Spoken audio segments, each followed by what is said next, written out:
What's up, guys? John the Morgile here. Gonna do a debunking video of a globe-tarded forgery video that was put out a couple years ago. Last year. This video is shot in Tel Aviv, and it is allegedly to prove the curvature of the Earth over a distance of about 29.4 miles, or about 30 miles. And what I'm going to show is that this video has all sorts of problems with it and is indeed a forgery. So the first thing that we're going to look at is a slowed down look at and I'll go back and forth in reverse. This is slowed down, or no, this is real time, then I'll slow it down. Look at what they're doing, which is they are showing you a telescope which is a few feet above the water, several feet above the water, and then cutting to a totally different telescope which is probably lower down to the ground. And there's a few reasons why I'll show you this. One of the biggest reasons has to do with that cut right there. You might have noticed it, and I will slow this down. Again, this is still real time, and we'll just keep going back and forth with it a little bit so you can see what's going on real time. Now, I haven't edited this video in any way other than slowing it down and playing these clips in forward and reverse, just to give you an idea of what's going on here and how it is indeed a forgery. So this right here will be the last reverse. Right here, this is the last reverse. And if you don't catch the cut right about now, we're going to put this down to quarter speed. Right now, this is in forward quarter speed. And you'll see that he is putting his camera down towards the lens of the telescope. And it looks very nice. And then you get this cut. Right there. There's a cut. And now you've cut to a telescope which has a camera fixed to it. So that's definitely a cut. And there's more to it than that, but let's just look at this a few times, again in slow motion, just to give you a better idea of what we're looking at here, which again is indeed a forgery. And I'll demonstrate this using a variety of methods, but first just get used to looking at it. Now what we're playing in forward and reverse is a 10-second clip total, right? So in quarter speed, the entire either forward or reverse segment that I'm playing lasts 40 seconds, right? Because it's a 10-second clip played at quarter speed. And so just to give you an idea of the time frames involved, and just take a look at it, absorb it, watch it a few times. This one is in reverse. Everything looks fine. This part here is obviously a camera which is fixed and mounted to the telescope, and in reverse we see the cut right there, and now we uncut to the camera that is not mounted to the telescope, and you can see that there is no resistance or jiggling around of the telescope as this camera is allegedly mounted to the tripod. Let's look at it again. Zoom it in with a non-mounted camera, and bright light, little waves, then cut, and back to the mounted camera.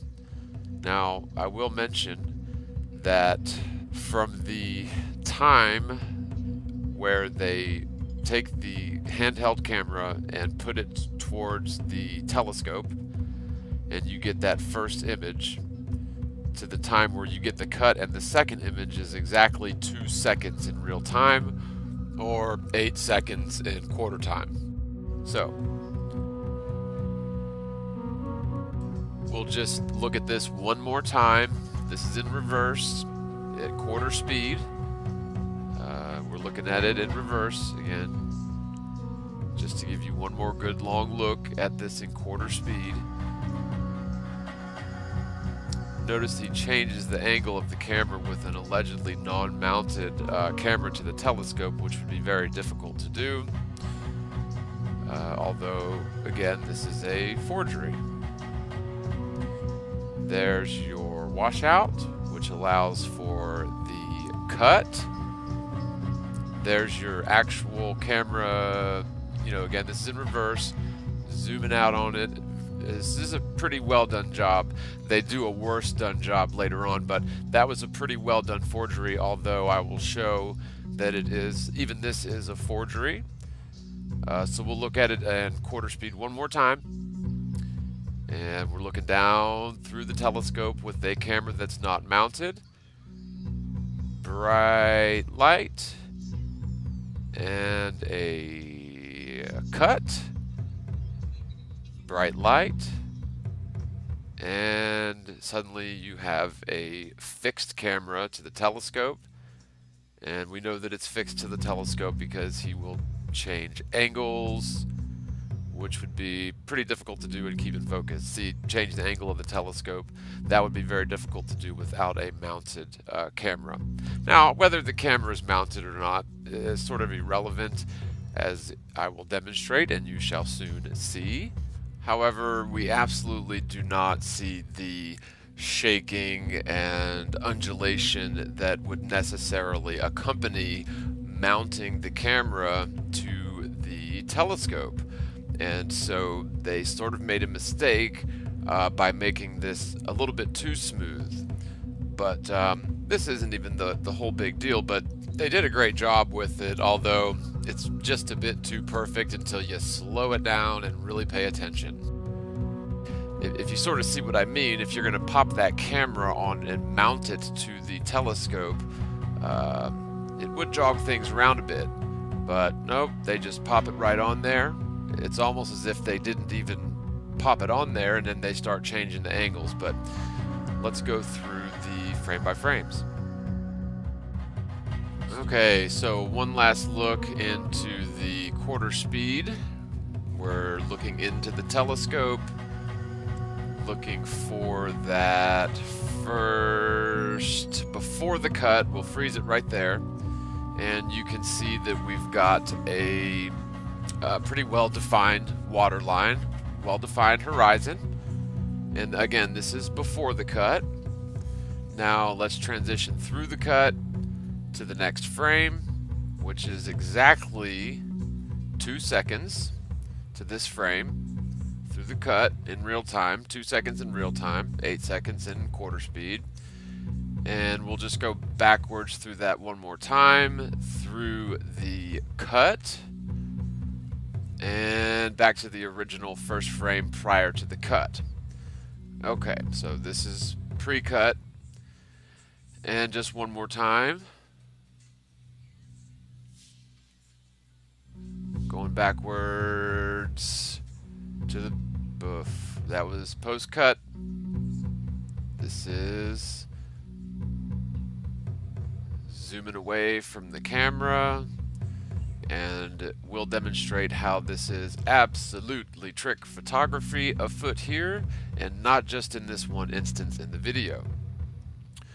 So here you can see a freeze frame of the second after the cut. So zooming in again, just so we all know we're on the same page. There's the first frame before the cut. 2 seconds later, the cut. It's the first frame after the cut, which again is the cut itself took 2 seconds between these two frames. There's the next 2 seconds after the cut. Next 2 seconds. And the next 2 seconds. And finally, the next 2 seconds. It's a total of 10 seconds that we're looking at here. Now, this is the first frame prior to the cut. We'll call that mark 0. And what you can see I've done here is drawn a red line across the water line. And we'll just show you again, zooming in. Prior to the cut, that was the frame we were using right there. There's your cut, washout, and next frame. Okay guys, so just to give you a quick rundown of what I've done here, just zoom in a bit. Okay, so as you can see, what I've done is I've taken snapshots every 2 seconds, and this would be real time, 2 seconds. And I've drawn a line. This first one is prior to the cut, and the second one is after the cut. And you'll notice that what I've done is I've made a red line for the initial image. Then on the next image, the red line shows the contour of the ocean, and the purple dotted line shows the previous contour. So in other words, this matches up exactly with the purple dotted line, as you can clearly see. Matches up very nicely. It's the exact same line. Okay, and so that's what I did throughout the whole thing. So you can just see that I've taken a contour of the horizon, the ocean horizon, undulating ocean horizon, for the previous 2 seconds and the current 2 seconds. The previous 2 seconds is always going to be the dotted line, and the current 2 seconds is always going to be the red line. So just scrolling through, you can see what I've done here at a glance. This part here just shows you this wave, and we'll go through this frame by frame, but the devil's in the details here, and I'll just quickly summarize. This contour shows you the second, which is after the cut, right? So we're comparing this one here with this one here, and you can see there's barely any change within 8 seconds, and there's barely any change between any of the frames except for in between the cuts. This has nothing to do with the angle, it has to do with the contour of the horizon. So very good proof that this is a cut, but we'll go through these frame by frame. I just wanted to give you a broad overview of what I've done, so hopefully it'll make a little bit more sense when we go through the frame by frame. Alrighty. So, as it is clearly noted, this would be the 0 second mark out of a total of 10 seconds. This is prior to the cut that we already went over. And the next frame shows the second, which is right after the cut. And you can see the major change between the first frame and 2 seconds later, which is pretty major. Now, from going back to the 0 mark again, just to show you, that's the before the cut, and 2 seconds later after the cut, you've got a pretty big disparity in the two ocean levels within a matter of 2 seconds, which is a big problem, especially when you start looking at the further diagrams. So this is between the second and fourth seconds. So this is sort of the third frame or third snapshot. Hardly any change between the ocean horizon. This is clearly the 4th and 6th seconds compared. Hardly any change between the ocean horizon. Now the 6th and 8th second. Hardly any change between the ocean horizon.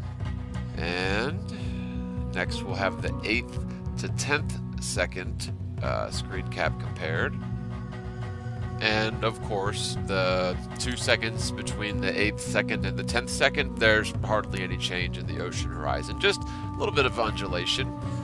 And to give you an idea of how fast things apparently are moving in the distance,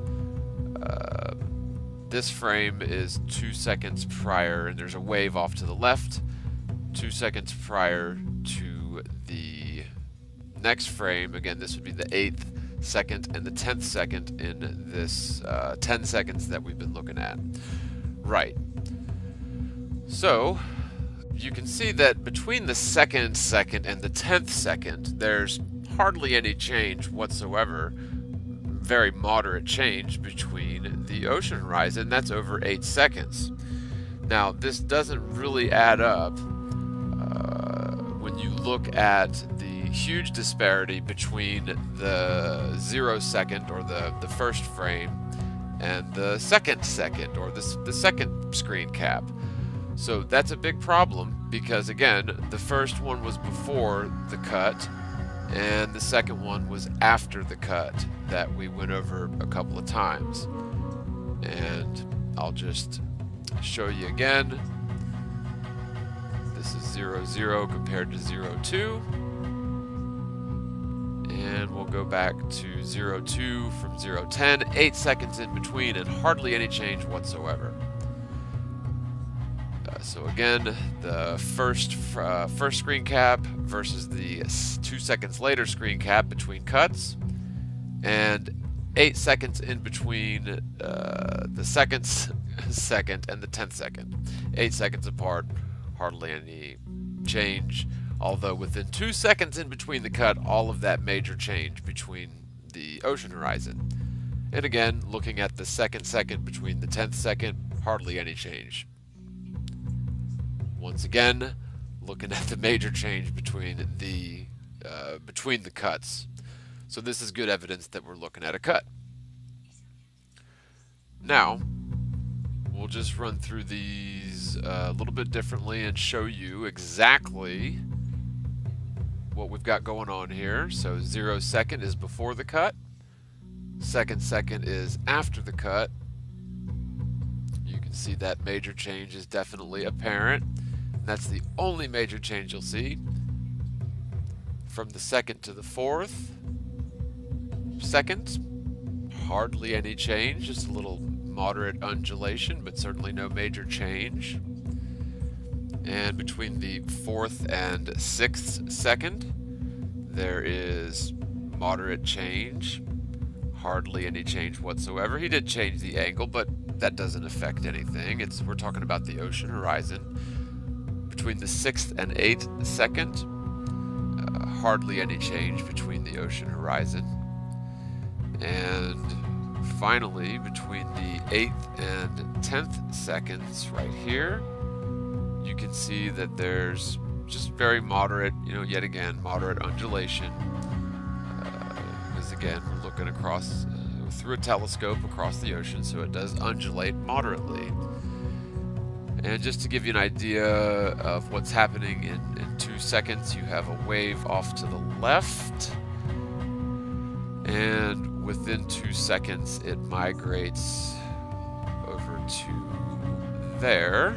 And again, that's in just 2 seconds. That's a sort of a wave and refraction going on. And there you have that. So hopefully you guys see what I'm saying in terms of the cut. Now, here's the big question that a lot of you guys are probably asking. Why would they make a cut? What benefit is there? Well, if they show you a telescope that's, 3.5 feet off the ground, and they put their camera right up to it, and then they cut to a camera that's, say, 6 inches off the ground, then they're tricking you. They're tricking you into thinking that there is more horizon obscuring the distant buildings. And the fact that they're making cuts, which is very obvious, hopefully you've gotten what I've said, I've demonstrated as best as possible. You can clearly see that there is a cut, and this is just one instance. The second instance is even worse. But they would make a cut in order to lower the telescope after the cut to make it seem like the horizon is covering up more of the buildings. This has nothing to do with Earth curvature, it has to do with perspective. So like if you lay on your belly and look across the ground, your horizon is going to appear to be very close. If you stand 6 feet tall, your horizon is going to be about 3.5 miles away. And if you're 12 feet tall, then your horizon is going to be about 4.2 miles away. Your horizon distance depends on your altitude, and so the reason that they would do a cut like this is to trick you. The other big thing that I did point out is that if they are mounting or supposedly mounting this camera to the telescope, there would be shakiness, undulation of the telescope itself as they mounted the camera. It doesn't appear as if they're claiming to have mounted the camera because you don't have that shakiness and undulation, but they're definitely doing a cut from what appears to be a handheld camera going up towards the lens, and you get sort of a white out and then a dark out, and they cut to a camera that is obviously fixed to the lens, which I suspect they have lowered probably by a couple of feet. And really that's all that's needed. Okay, so this is obviously deceptive, and we'll get into a couple of more things why they've this video has obviously been forged. And upon close inspection, I urge anyone, and I'll put a link in the description, I urge anyone to do the same experiment that I've done, going through the video evidence, and you can clearly replicate what I've done. And hopefully this is making sense to you guys, but the rest of it is even worse for the purported Tel Aviv globehead. Now, I gotta hand it to them. They did a pretty good job in terms of this forgery, but upon real close inspection, I say with 100% certainty that we're looking at a cut when there should be no cuts, meaning that this is at least disingenuous, absolutely deceptive, and a forgery. Okay, now here's another clip from the same video. This is it's the same area. They use different areas, but you can see they claim that they filmed it with the Galaxy S5 cell phone, which means they are not even claiming to attach it to that to those suction cup looking things on the telescope. And so there's a few things wrong with this. Before I gave them the benefit of the doubt and assumed that they were indeed attaching the camera to the telescope. However, they obviously are not, because you can't attach a cell phone to a telescope. And even if they were attaching something to the telescope, you would have necessarily seen a bunch of shakiness going on in terms of the cut. But actually, it honestly appears as if they are not, which gives me yet another reason to understand that this is a forgery. Now, I've been looping about 17 seconds of footage. This is again, this is from a different observation point, a whole nother thing, and you probably didn't notice yet another cut, and this one is actually sloppier than the first cut. They didn't spend as much time on it, but they obviously spent a great amount of time and effort to pull this forgery off, that's for sure. It appears as if they have a camera mounted to the telescope just because of the steadiness of it.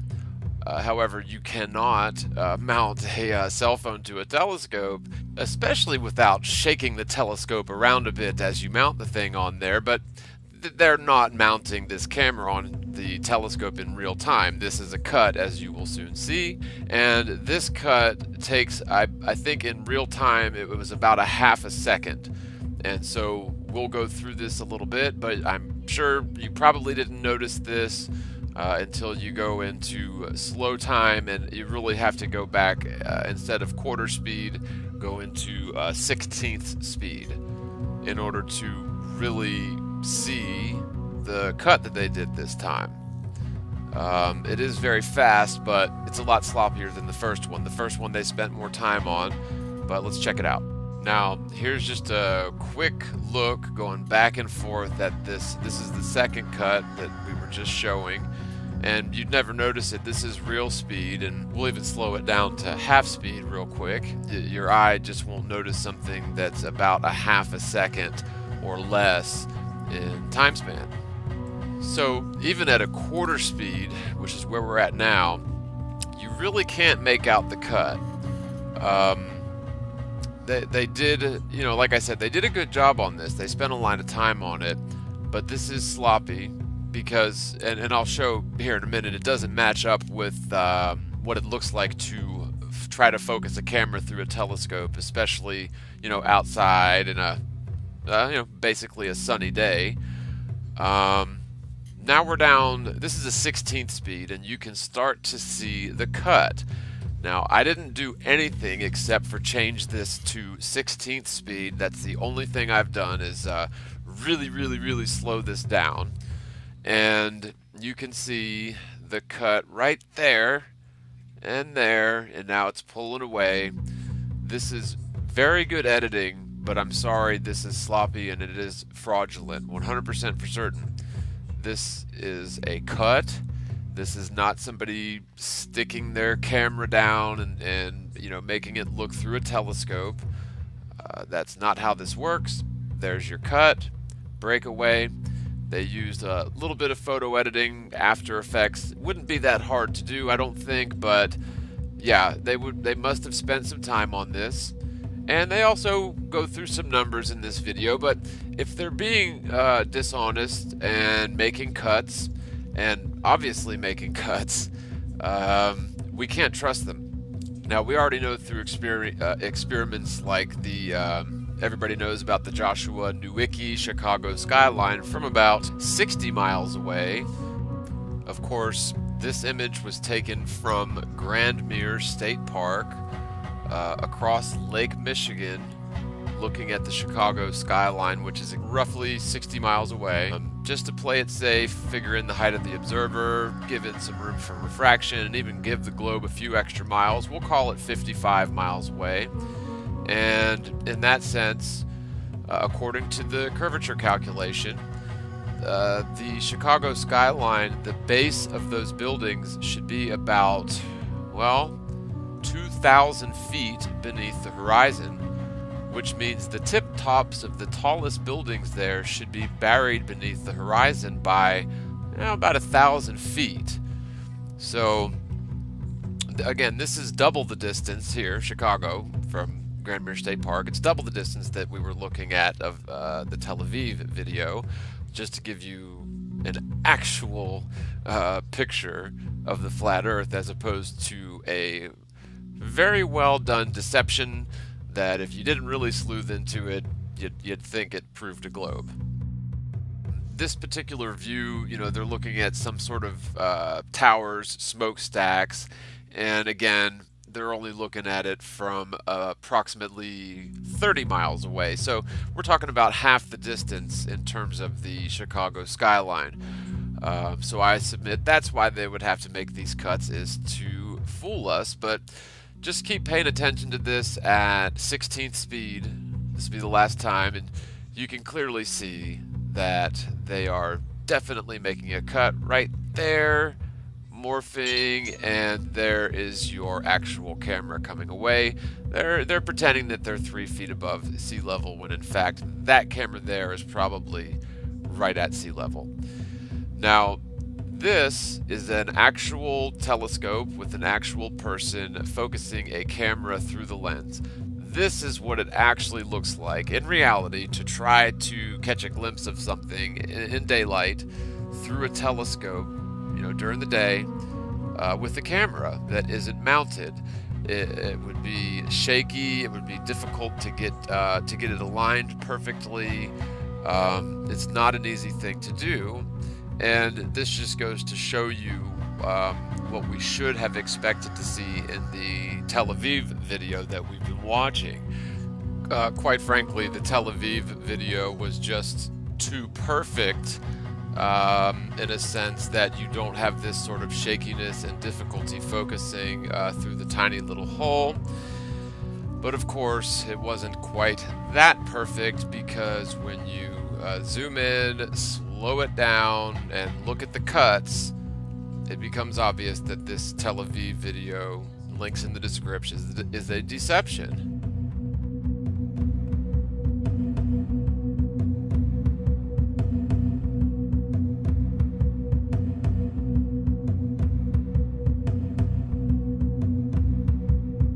This just goes to obviate the fact that they are being disingenuous, they're cutting when they shouldn't be, and that just isn't scientifically plausible.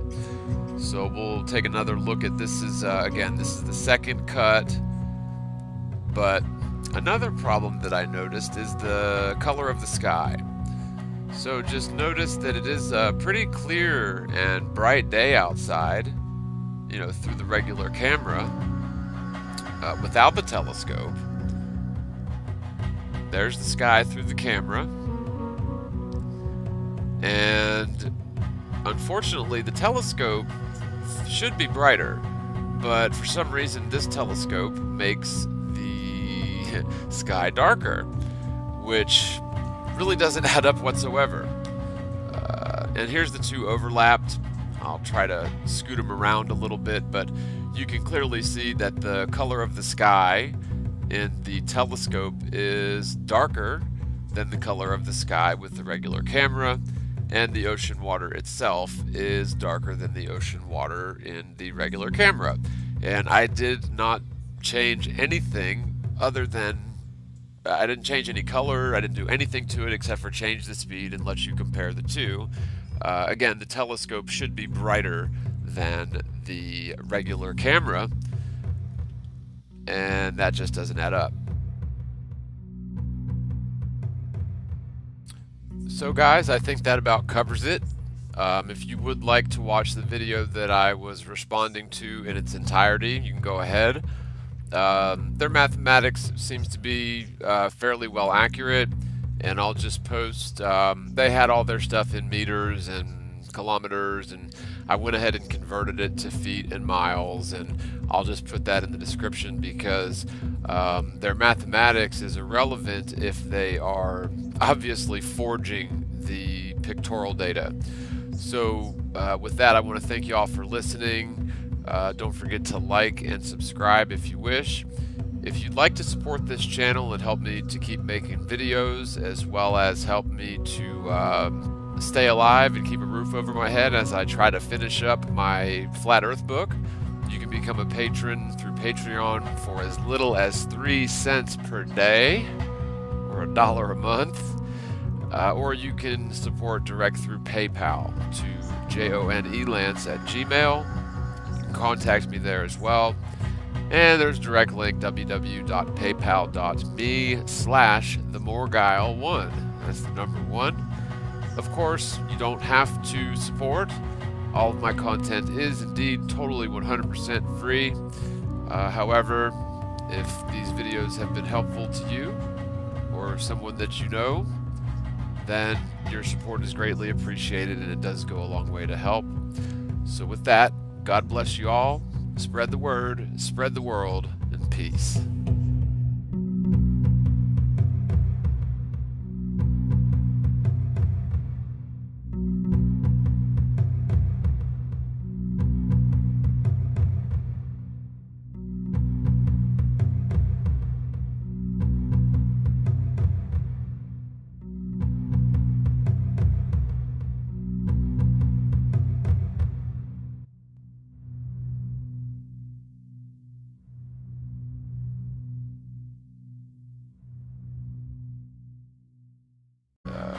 In a variety of methods, but first, just get used to looking at it. Now, what we're playing in forward and reverse is a 10-second clip total, right? So in quarter speed, the entire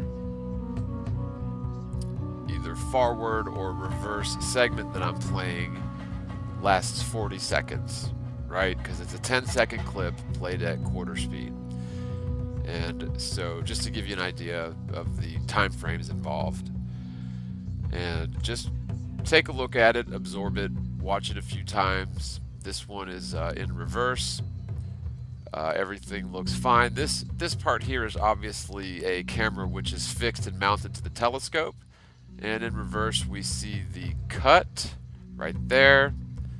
And now we uncut to the cut. Here will be the last reverse. Right here, this is the last reverse. And if you don't catch the cut right about now, we're going to put this down to quarter speed. Right now, this is in forward quarter speed, and you'll see that he is putting his camera down towards the lens of the telescope, and it looks very nice. And then you get this cut right there. There's a cut, and now you've cut to a telescope which has a camera fixed to it. So that's definitely a cut.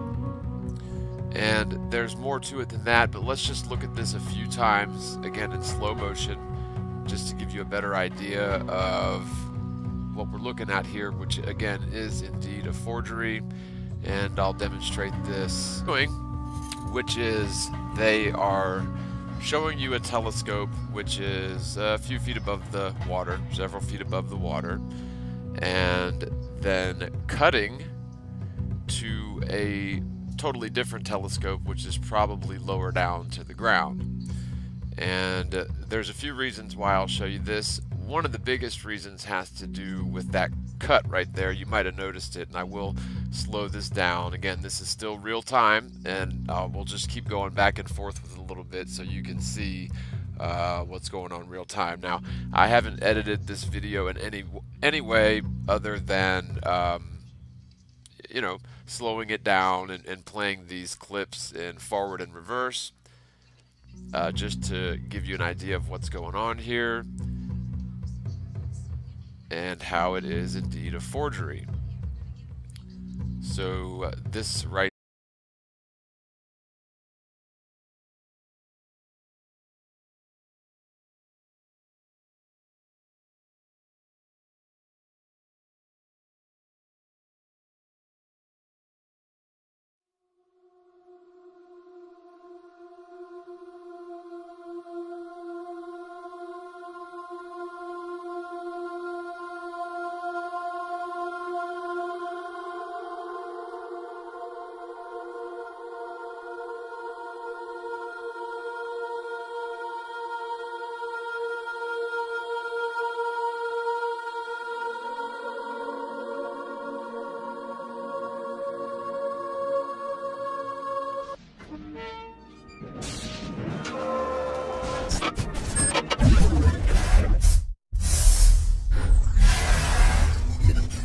What's up, guys? John the Morgile here. I'm gonna do a debunking video of a globe-tarded forgery video that was put out a couple years ago. Oh no, last year. This video is shot in Tel Aviv, and it is allegedly to prove the curvature of the Earth over a distance of about 29.4 miles, or about 30 miles. And what I'm going to show is that this video has all sorts of problems with it and is indeed a forgery. So the first thing that we're going to look at is a slowed down look at and I'll go back and forth in reverse. This is slowed down, or no, this is real time, then I'll slow it down. Look at what they're doing.